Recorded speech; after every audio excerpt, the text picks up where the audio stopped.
If your Honda CR-V is sitting dead in the driveway, don't panic. Most starting issues come down to a few common culprits.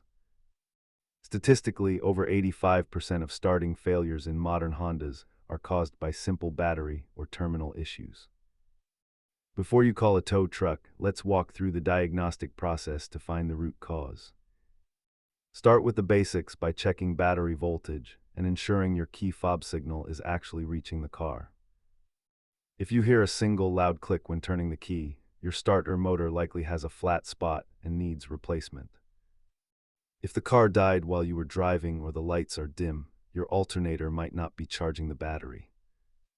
Simple battery maintenance is a great DIY project, but complex starter or fuel pump issues usually require a shop.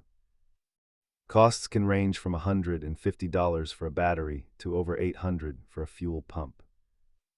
If you decide to jump start the car, always connect the final black cable to an unpainted metal ground for safety.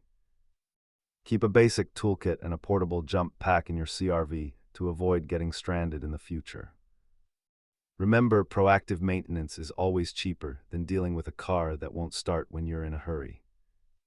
Check those battery terminals today and subscribe for more step-by-step Honda troubleshooting guides.